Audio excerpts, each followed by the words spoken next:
Irmãos, eu quero ser breve, rápido.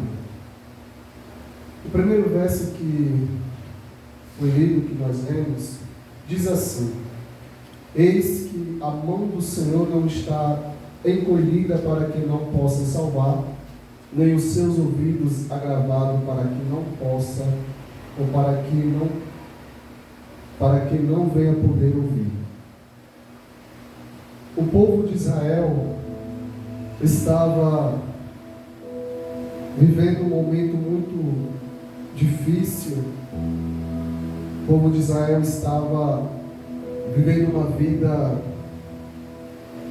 desordenada, uma vida totalmente longe, dispersa dos preceitos e dos caminhos do Senhor. E a Bíblia diz que o profeta Isaías, profeta maior, um homem cheio de sabedoria, de graça, de inteligência, um homem dotado de conhecimento, um homem culto. Isaías, ele era sobrinho do rei, e a Bíblia diz que por muitos anos ele profetizara sobre a nação de Israel. E ele era tido, irmã Graça, ele era visto por todos como mais um profeta mentiroso, um profeta que não tinha comprometimento, um profeta que não era verdadeiro com aquilo que ele falava, com aquilo que ele profetizava, não tinha comprometimento com as Escrituras, com a palavra do Senhor. E ele profetizava, ele falava, e as pessoas não davam muito crédito na palavra dele, naquilo que ele falava, naquilo que ele pregava.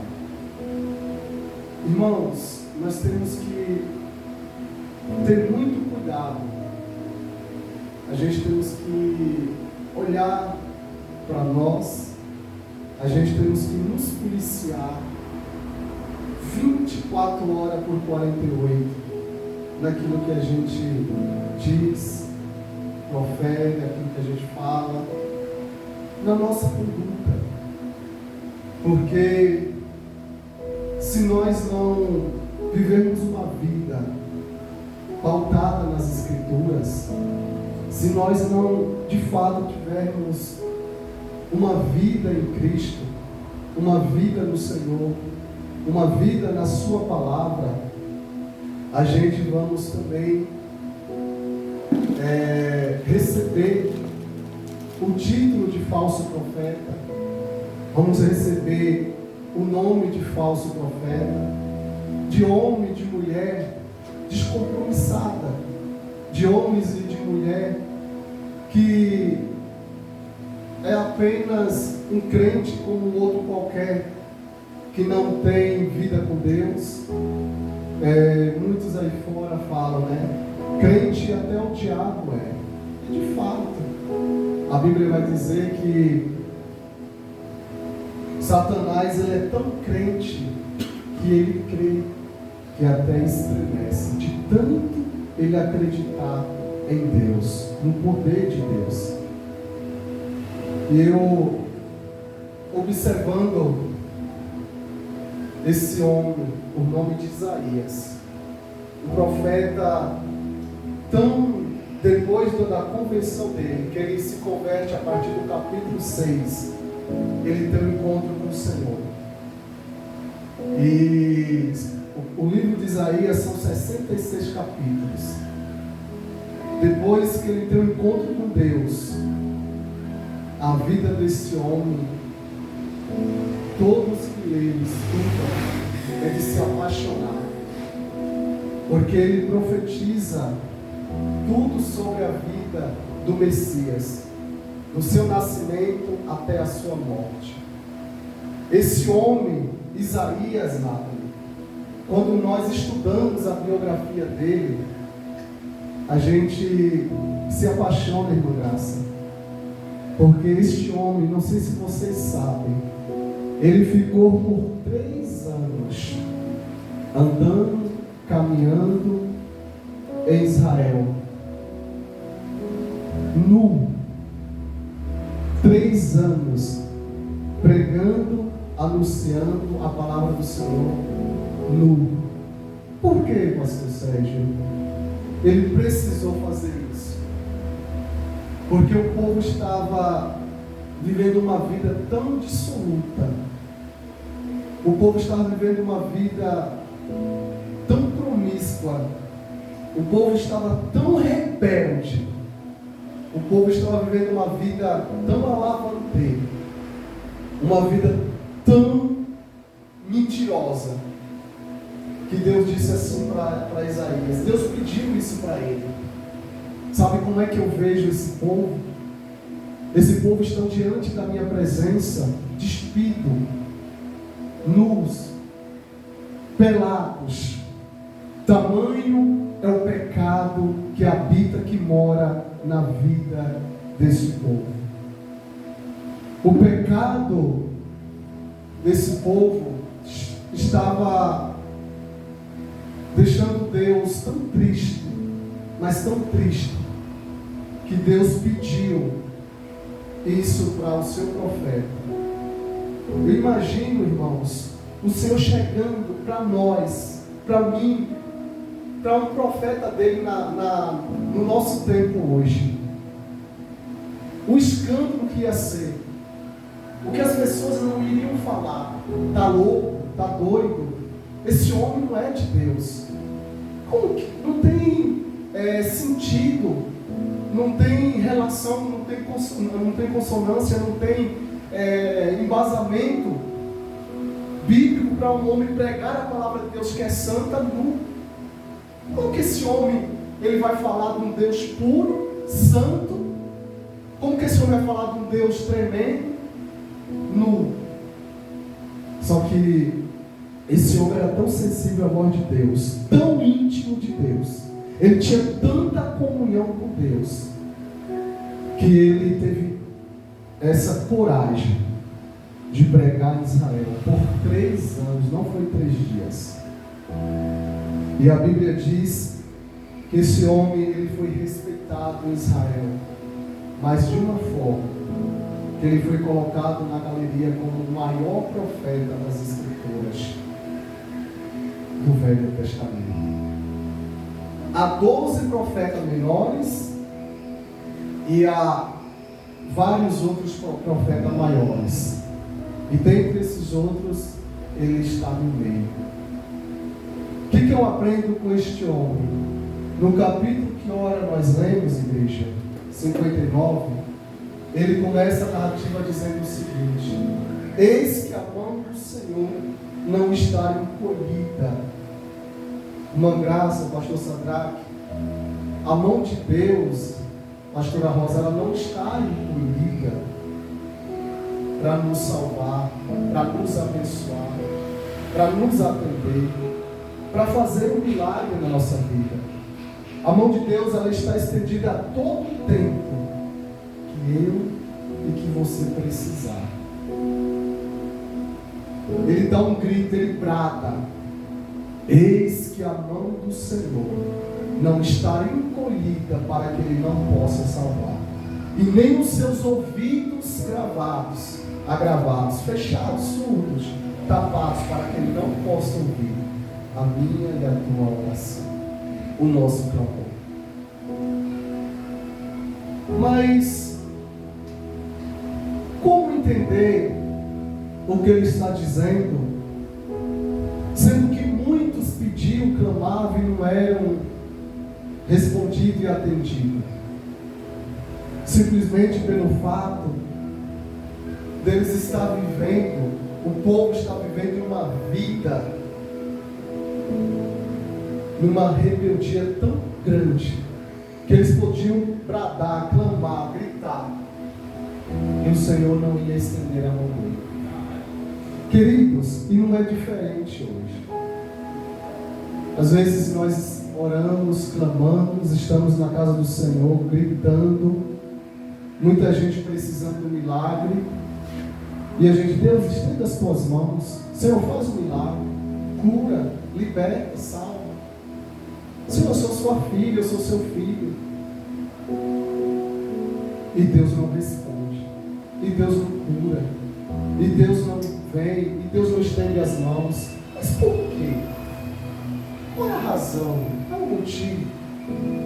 Qual é a circunstância na cidade? Se eu sou filho de Deus, se nós somos filhos de Deus, por que quando nós clamamos, por que quando você ora, eu oro, Deus não nos atende de pronto? Deus não nos atende de imediato? Por que Deus não fala conosco? Por que Deus não vem e nos cura, nos liberta? Por quê? Tem alguma explicação? Há explicação para isso? Sim, tem.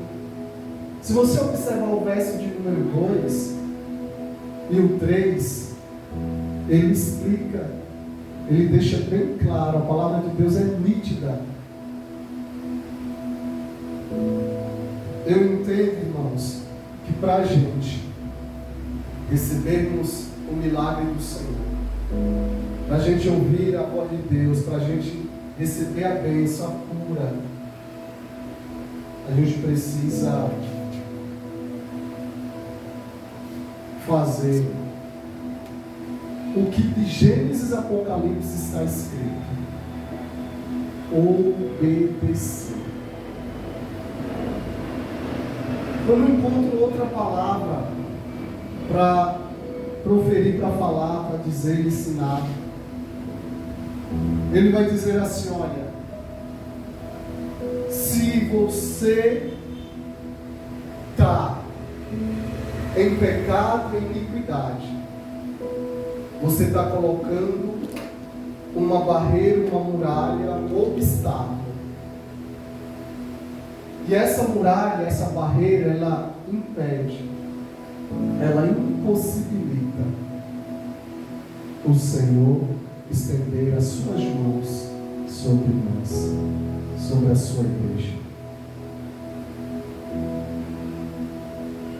É difícil, é triste, mas é uma verdade. Eu quero ser abençoado, curado, eu quero ter um encontro com Deus, eu quero ouvir a voz de Deus, eu quero ser tocado, eu quero que as portas se abram. Porém, eu não quero entrar pela porta estreita. Há uma multidão hoje, o que nós mais ouvimos e vemos é pessoas clamando por multiplicação de peixe e de pão. Você vê uma multidão, mas poucos clamam, poucos pedem para passar, para entrar pela porta estreita. Essa porta estreita, irmãos, poucos adentrará por ela, passará por ela. Por quê? Porque ela requer renúncia, requer obediência, requer comprometimento, fidelidade, obediência, sinceridade. Então ele está dizendo assim, ó, você está com a Bíblia aberta aí? Deixa eu terminar, irmãos. Me alongar. Mas as vossas iniquidades fazem divisão entre vós e o vosso Deus.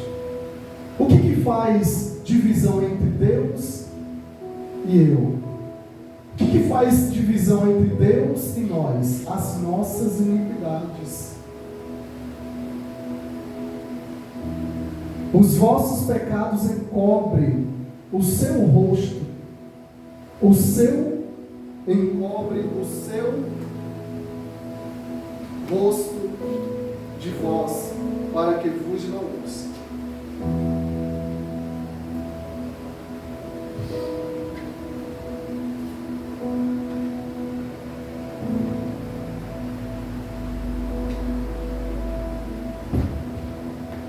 Encobre o seu rosto de vós, para que vos não ouça.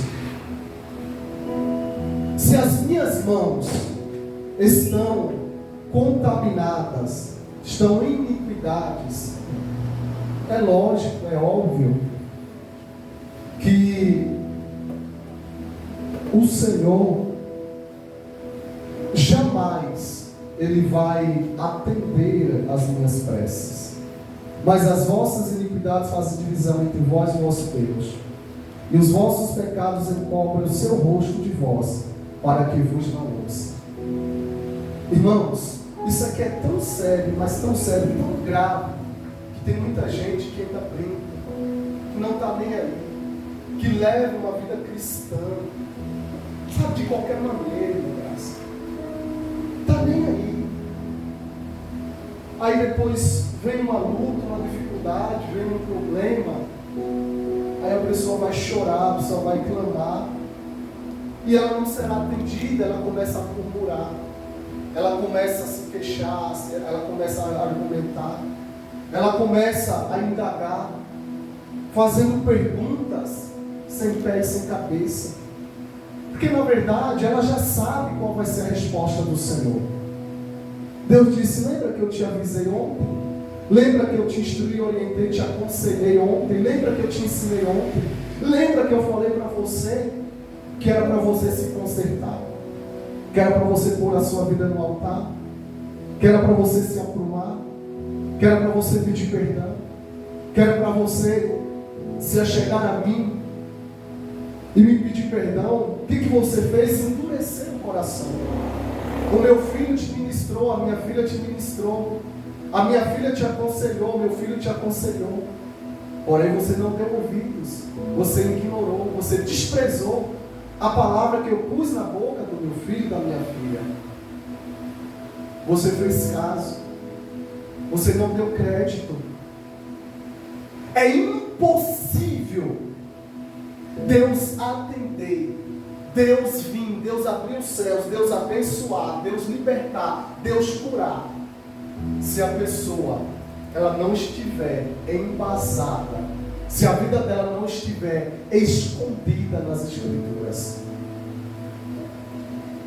Por quê? Porque senão Deus é mentiroso, porque senão Deus está indo contra a sua própria palavra.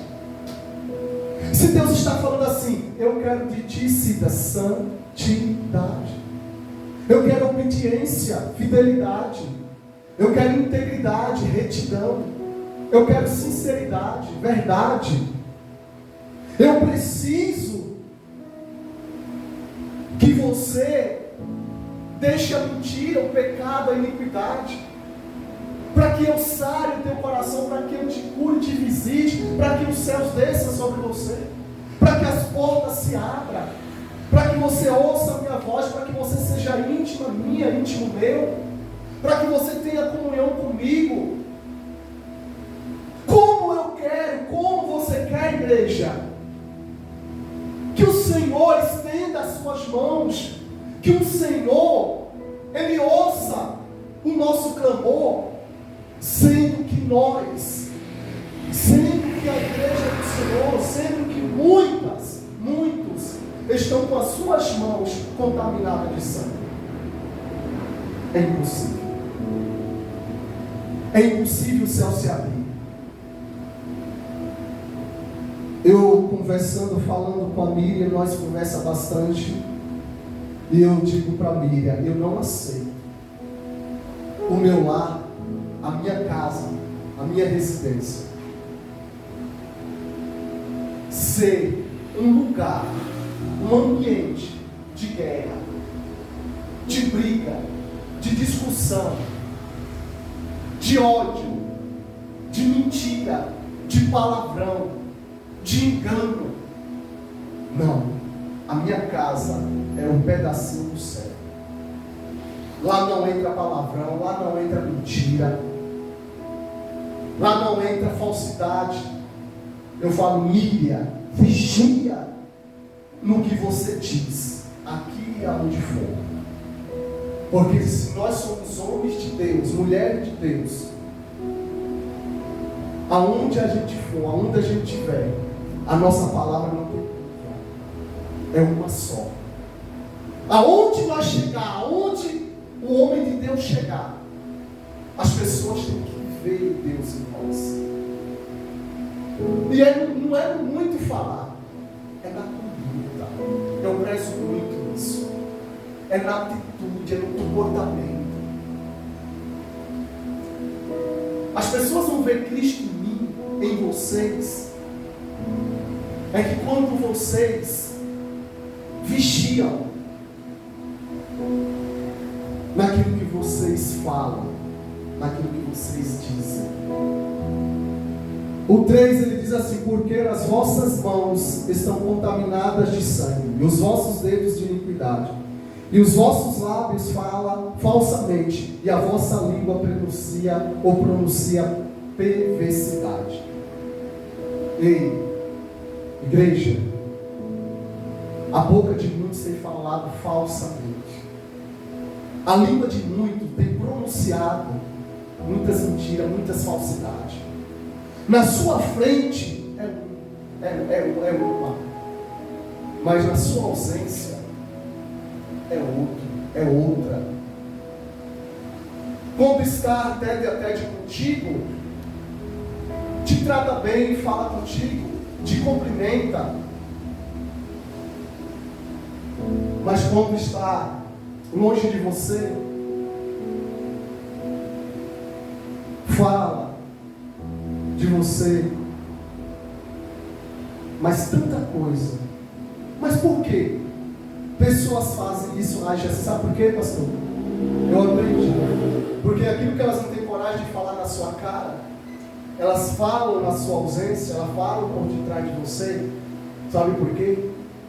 Porque a unção, a glória de Deus, a autoridade de Deus é tão grande na sua vida, que elas não conseguem olhar no seu rosto. Elas não conseguem conversar com você. E elas sabem que você é de Deus, que você é do Senhor. E é assim, igreja. Deixa eu fechar aqui. Ninguém há que clame pela justiça, ninguém há que compareça em juízo pela verdade. O 5. Choca os ovos de basílicos e tece telhas de aranha. E o que comer dos ovos deles morrerá. E apertando-os sai deles uma víbora. Meus irmãos, tem muita gente dentro da casa do Senhor, que se você, sem querer, pisar no pé dela, no pé dele, se prepare, porque você vai tomar um tapa, um chute. Eu não digo nem chute fisicamente ou tapa com a mão aberta ou fechada, mas eu estou falando verbalmente. Você vai ser agredido, você vai ser ofendido. Tem pessoas que elas são tão venenosas, tem tanta víbora dentro da casa do Senhor, pastor. Tem tanta víbora na rua, no serviço, no trabalho, na empresa, que se você não tiver discernimento de espírito, sabedoria,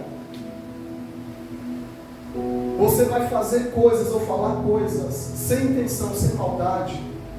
E essas pessoas, elas vão se revelar na hora quem elas são. E elas vão começar a meter o sarrafo. Elas vão começar a falar de você de uma forma mas tão pejorativa, áspera, que se as pessoas não te conhecerem, elas vão acabar até acreditando, porque elas vão vender tão bem, mas tão bem o peixe, o produto dela, que até também você provar que aquilo que elas falaram não é verdade, o seu nome, meu Deus, já correu mais tão longe. Mas não se preocupe não, porque a verdade do Senhor,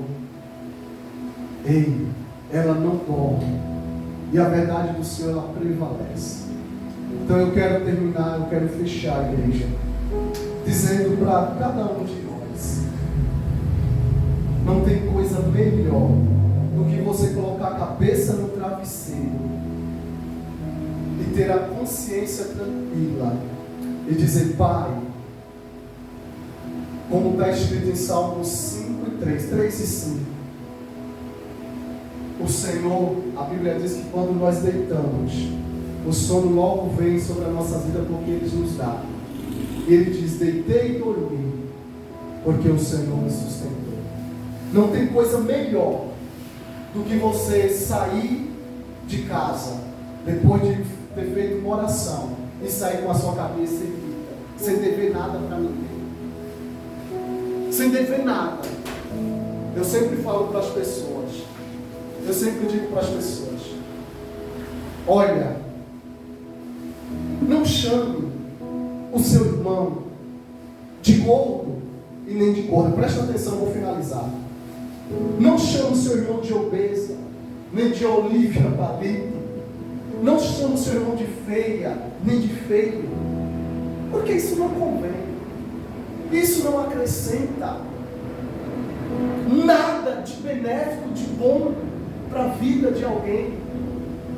Não chame a pessoa de leiga, de pobre, de ignorante.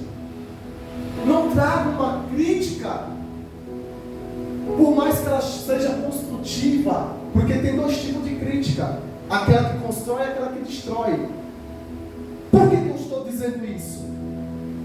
Porque quando você for falar assim, eu vou criticar na intenção, no intuito de fazer com que ele entenda que é para crescimento. Não, traga uma sugestão, uma ideia.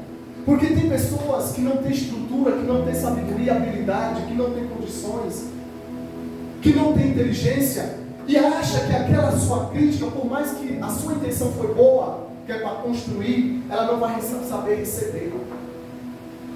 Então mude a forma de você falar.